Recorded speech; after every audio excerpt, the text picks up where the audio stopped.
আশা করি সবাই খুব ভালো আছেন। আজ আমার রান্নাঘরে মাটনের একটা নতুন রেসিপিতে আপনাদের স্বাগত। এখানে আমি 1 কেজি মতো মাটন নিয়ে নিয়েছি। তার জন্য একটা মশলা রেডি করব। এর জন্য নিয়ে নিচ্ছি 6-7টা কাঁচা লঙ্কা, 6-7টা রসুনের কোয়া আর একটা পেঁয়াজের কুচনো। আর কালারের জন্য নিয়ে নিচ্ছি গোটা কাশ্মীরি লাল লঙ্কা। গোটা লঙ্কাগুলোকে আমি দানা ছাড়িয়ে গরম জলে ভিজিয়ে রেখেছিলাম। এখন মাটনটাকে মেখে নেব, সেই জন্য 2খানা কুচনো পেঁয়াজ এখানে দিয়ে দিয়েছি আর দিয়ে দিলাম কয়েকটা রসুনের কোয়া। এটা যখন মাংসের সাথে মুখে পড়বে তখন খেতে ভীষণই ভালো লাগবে। এবার দিয়ে দিচ্ছি বেটে রাখা মশলাটা। আরে দিয়ে দেবো ছোটো চামচের 2 চামচ হলুদ গুঁড়ো আর দিয়ে দেবো ছোটো চামচের 2 চামচ ধনে গুঁড়ো। এখানে ধনে গুঁড়োটা একটু বেশি পরিমাণে ব্যবহার করলে কোনো অসুবিধা নেই, বরং খেতে ভালোই হবে।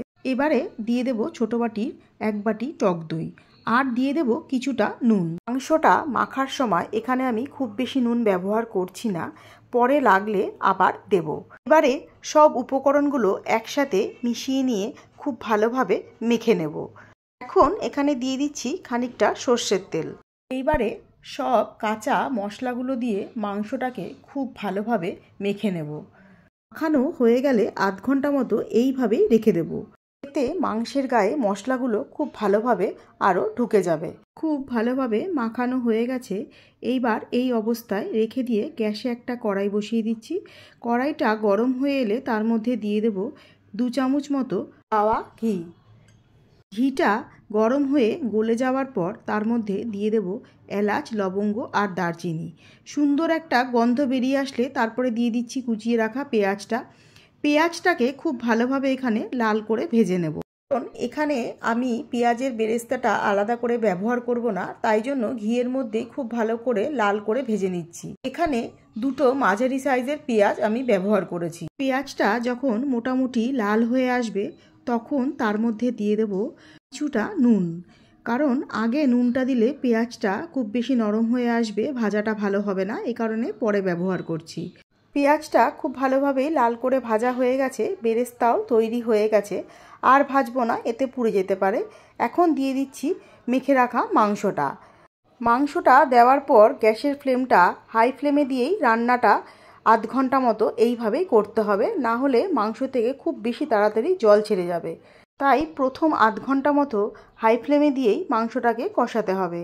চিকেন বা মাটন যেটাই করি না কেন, আধ ঘন্টা মতো হাই ফ্লেমে দিয়ে রান্নাটা করলে খুব বেশি জলটা বেরিয়ে আসতে পারে না। লো ফ্লেমে দিয়ে রান্নাটা করলে খুব তাড়াতাড়ি জলটা বেশি পরিমাণে বেরিয়ে আসে। এখন এখানে দিয়ে দিলাম 1/2 চামচ মতো গরম মশলার গুঁড়ো। এবার আবারও খুব ভালোভাবে মিশিয়ে নিয়ে খানিকক্ষণ কষতে দেব। এইভাবে খানিকক্ষণ কষাতে কষাতে যখন একটা সুন্দর গন্ধ বেরিয়ে আসবে তখন দিয়ে দেব কেটে রাখা আলুগুলো।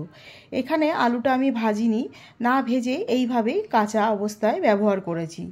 আলুটা না ভেজে এই রকম কাঁচা অবস্থায় মাংসের সাথে কষালে আমার কাছে আলুটা বেশি খেতে ভালো মনে হয়, সেই জন্য আমি এইভাবে রান্নাটা করেছি। এইভাবে খুব ভালো করে আবারও কিছুক্ষণ কষতে দেব। আমরা সকলে মোটামুটি আলুটাকে ভেজেই ব্যবহার করি, কিন্তু এখানে এইভাবে আলুটা ব্যবহার করলে আমার স্বাদটা আরও বেশি ভালো লাগে, তাই জন্য আমি এইভাবে ব্যবহার করেছি। আপনারা চাইলে ভেজেও ব্যবহার করতে পারেন, কোনো অসুবিধা নেই। এইবারে এখানে দিয়ে দিচ্ছি 6-7টা মতো কাজু বাদাম। আগেই আমি গরম জলে ভিজিয়ে রেখেছিলাম, সেটাকে একটা পেস্ট তৈরি করেছি।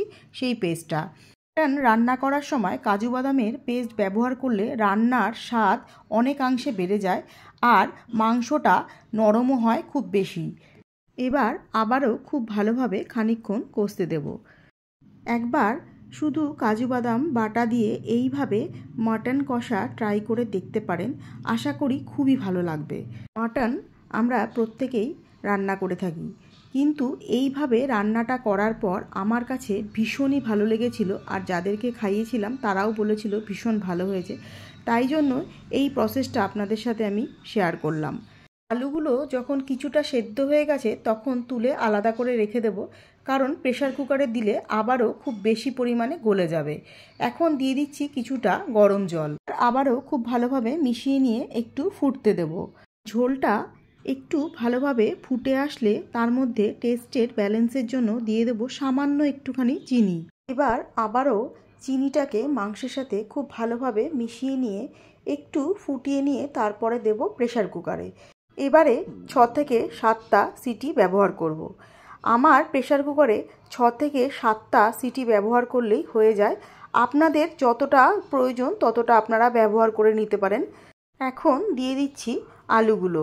এবারে আলু ঝোল সব কিছু খুব ভালোভাবে মিশিয়ে নিয়ে প্রেসার কুকারের ঢাকনাটা বন্ধ করে সিটিটা দিয়ে নেব।